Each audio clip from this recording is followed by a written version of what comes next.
everyone! Today I'm going to show you how to cook stuffed grilled squid. I have a jumbo squid here and I'm going to soak this in vinegar for half an hour. Let's pour 1/3 of a cup and let's soak this jumbo squid. While we're soaking the squid, let's prepare the stuffing.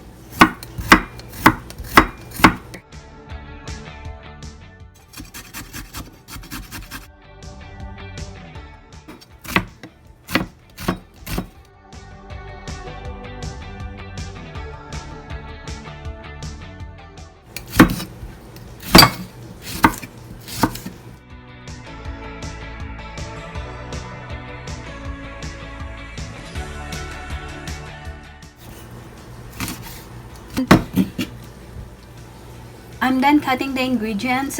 Now let's prepare the seasoning. So we need vinegar, 1/4 cup of vinegar,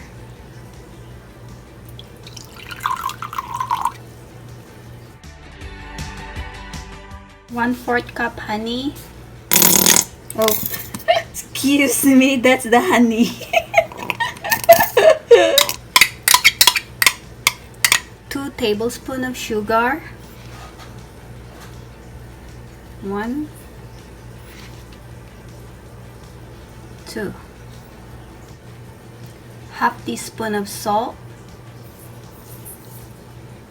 dash of black pepper.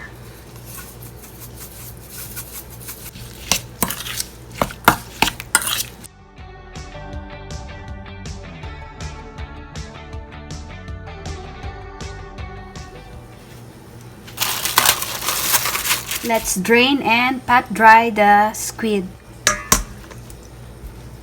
Let's pat it dry.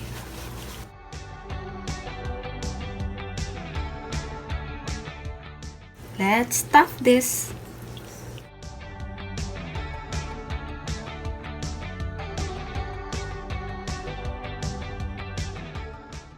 Wow, look at that. So that's it. And the spring onion, just fold it into half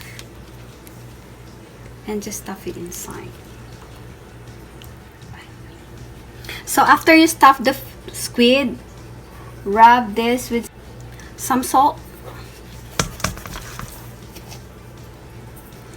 like about half teaspoon of salt. Just rub it around.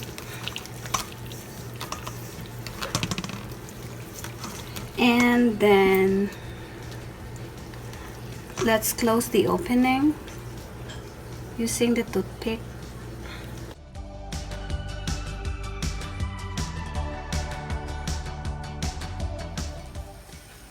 While we're heating up the grill, let's boil the remaining marinade. We will use this later to baste on the squid while we're grilling it. Let's lightly brush some oil on the grill. Let's grill the squid. Wow! Oh, look at that.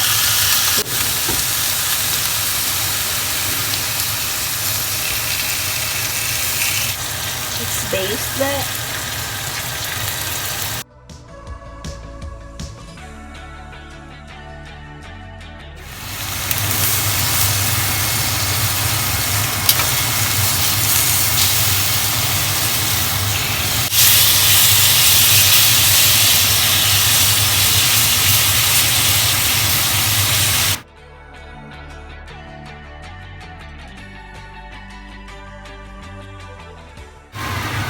Our grilled squid is done!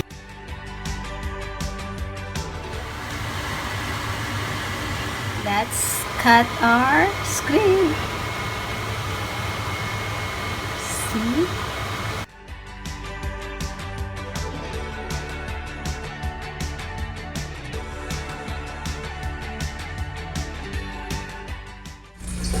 Let's eat! Kain tayo!